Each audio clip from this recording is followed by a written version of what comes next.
দশমীর দিন এরকম একটা নিমকি বানাও, সাথে মিষ্টি নাও আর বিজয়া সেরে ফেলো। পুরোনো দিন ফিরে আসবে। নমস্কার বন্ধুরা, আমার চ্যানেলে তোমাদের সবাইকে স্বাগত জানাই। দশমী তো প্রায় এসেই গেল, তা দশমীর দিন আমরা দেখবে খেয়াল করে ওই নিমকি নাড়ু এগুলো খেয়ে থাকি। তার নিমকিটা কি বলতো, ওই যে মচমচে খাস্তা নিমকি যেগুলোকে বলে, ছোট ছোট হয় না, আমরা বড় বাচ্চা সবাই খুব ভালোবাসি। একদম ইজি বানানো। তো চলো শুরু করা যাক। নিমকি বানানোর জন্য একটা ডো তৈরি করতে হবে। তার জন্য এখানে একটা পাত্র নিয়ে নিয়েছি আর নিয়ে নিচ্ছি ময়দা। তোমরা চাইলে আটা ময়দা দুটো মিশিয়ে করতে পারো, তবে আমি যখনই নিমকি বানাই শুধু ময়দা দিয়েই করি। এবার একটা মেজারমেন্ট কাপের 1.5 কাপ মতন ময়দা নিয়েছি। এবার এরপর থেকে দিয়ে দিচ্ছি কালো জিরে, এরপর দিচ্ছি 1 চিমটে খাবার সোডা, একদম অল্প, এটা দিলে কি হবে, খাস্তা হবে। আর দিচ্ছি একটু চিনি, এটা ময়ান দেওয়ার কাজে লাগবে। আর স্বাদ অনুযায়ী লবণ,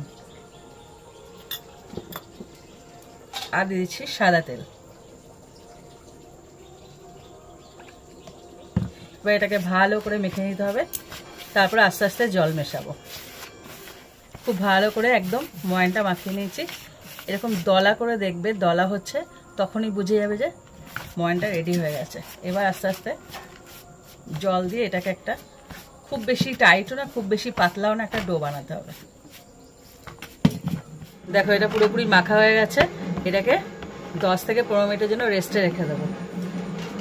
আর পাশে আমাদের দুর্গা মন্দির আছে, তো সেই ঢাকের আওয়াজ আসছে, কেননা শুরু হয়ে গেছে পুজো। দেখো এবার এটাকে একটু চটকে নেব। এবার একটা করে লেচি কেটে নেব।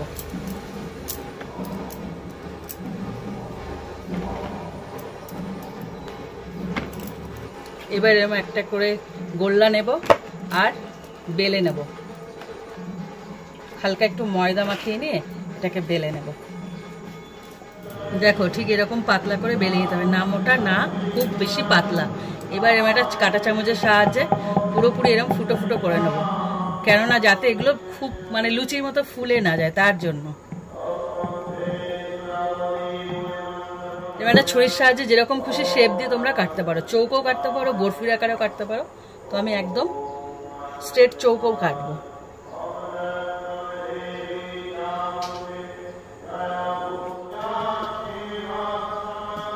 আমি একদম স্কোয়ার শেপে কাটছি, তোমরা চাইলে এরকম ট্যাচা করেও কাটতে পারো।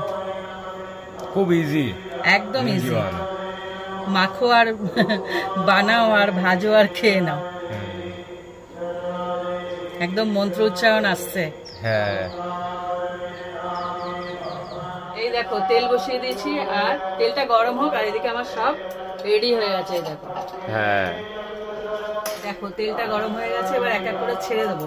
আর এই যে নিমকিটা না, একদম লো ফ্লেমে ভাজতে হবে, মানে বেশি তাড়াতাড়ি ভেজে ফেলে লুচির মতো, তাহলে নরম হয়ে যাবে।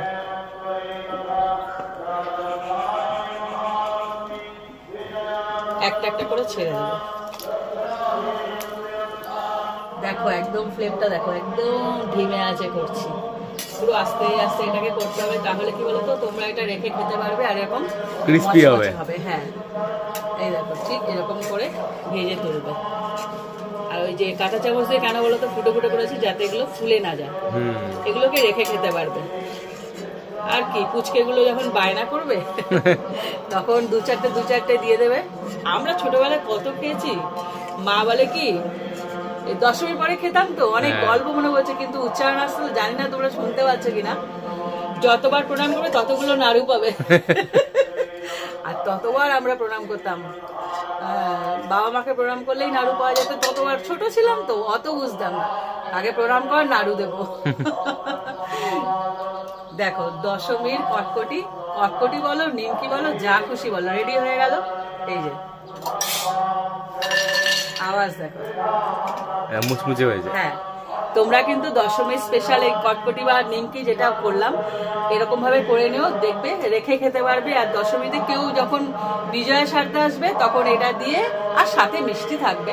হ্যাঁ, অবশ্যই শুধু এটা দেবে না, বিজয়া সারতে পারবে আর কোলাকুলি করতে পারবে। তো আজকের রেসিপিটা এখানেই শেষ করছি। তোমাদের ভালো লাগলে লাইক দিও, কমেন্ট করো আর শেয়ার করো।